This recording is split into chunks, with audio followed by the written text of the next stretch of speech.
craft rotation, day 5, floating castle, STEM option. We are going to be building an interactive floating castle. Let's see if I pull this up. You can see a little bit better how this looks. Kids are going to be challenged to build as high of a castle as they can and make it be able to still float.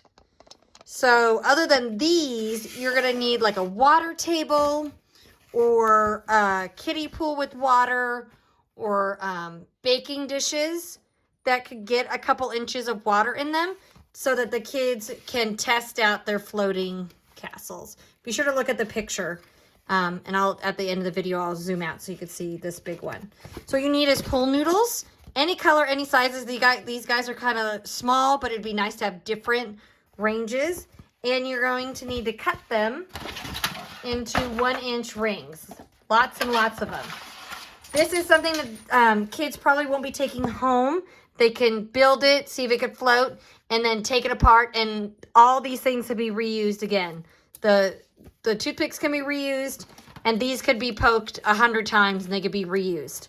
So let me just show you how to cut your pool noodle. It's really easy and really satisfying. You just need a serrated knife, and then they cut real easy. Even my teenage daughter liked helping cut them. You just kind of want to keep them consistent and as even around as possible. Once you have a nice tub of lots of these, you could have the kids work together in a team or by themselves to build their castle. You can give them a time limit, like they have 10 minutes to build it, and then see if it floats so that you have a time so that they have time to get to see if it floats. It will float. It's made out of enough pool noodles, but it's about what kind of tower they can create. And all they need to do is start out with some pool noodles and let them think about it. Should it just be 2? Should it be 4? Should it be 3? What does it look like? And then how are they going to put it together? So let them think.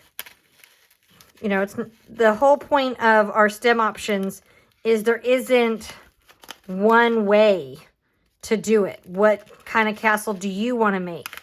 Maybe it's just a tower. Maybe it's got turrets. And then you just want to be able to go up. If they get frustrated, you can kind of help them see how to make it more stable. And they just keep building and building.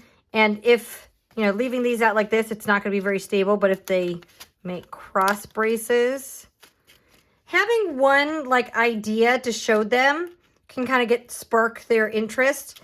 Be sure this is a great thing to take pictures of and post at the end of the day to show families what these kids made.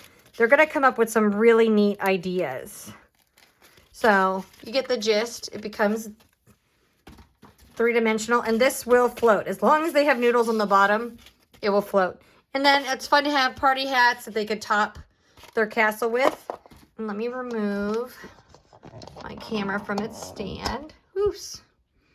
So you could see this is the one I made that looks like a castle. It has 3 turrets. And then you could put it in your kiddie pool.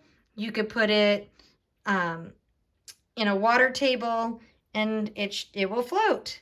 And then take pictures of each team so that they get to remember what they built.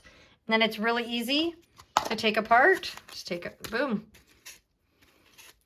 And then the next group can use all the supplies over and over and over again. I think the kids will really, really have fun building these floating castles for day 5 craft rotation.